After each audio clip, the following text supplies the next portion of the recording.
Oh my God! Nag-attend kami ng birthday ng anak ng tropa ni Jowa.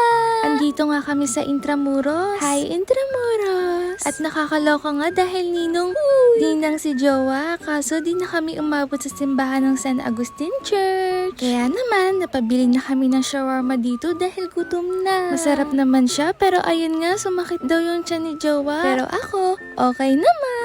Siguro talagang sanay lang sa mikrobyo ang tiyan ko. Pumunta na nga kami sa venue dahil kainan naman talaga ang mahalaga. Huy! Andito na nga kami sa Manila, Chinatown. Dito yan sa Ongpin Street. Nakita na nga namin yung Binondo Bites dito na trending. Madami nga kami nakitang pang food trip pero pas muna. Andito na nga kami sa Ube Tower Events Place. Dito kasi ang venue. Bago nga kami pumasok, nag-CR muna kami para maganda-gandahan sa salamin. Huy! Sa sobrang init nga sa labas, ayan, pawis na ang atin nyo. Na para bang nagja-jogging tayo. At ito na nga, papasok na tayo sa mahiwagang pintuan. Pero hindi pa pala dyan dahil mag-elevator pa pala tayo. At nagulat nga ako dahil sa penthouse floor daw. Sa 12th floor daw tayo. Pagbukas nga ng elevator, nagulat ako kasi charot lang. Andito na nga kami. Siyempre, automatic yung pintuan bubukas kapag maganda at gwapo ang bisita. Uy. At yung upuan palang sosyal na dahil naka-Tiffany chair. At umupo na nga kami. Ang ganda nga ng setup at yung balloon decor. Mermaid theme nga. Sana sa birthday ko ganyan din. Ito na nga yung tropa at inaanak ni Jowa. Ang cute nga ng baby. Siyempre, mana sa pretty mommy and daddy. At eto na nga si baby. Ang cute at ang ganda ng outfit. Kasya ba sa akin yan?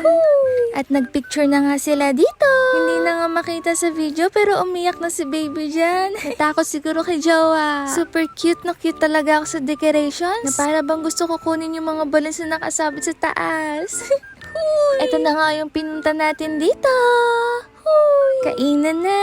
May egg tart, hot prawn salad, lemon chicken, sweet and sour pork, black and pepper beef, beef hofan, yang chow fried rice, Westlake beef soup, at lechon! Hi, lechon!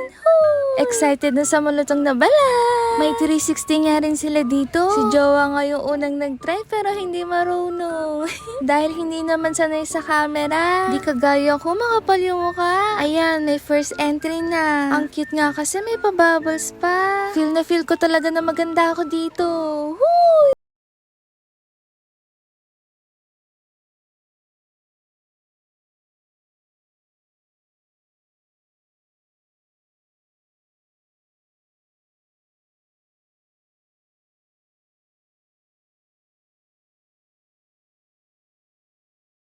Panakontento, may second entry pa.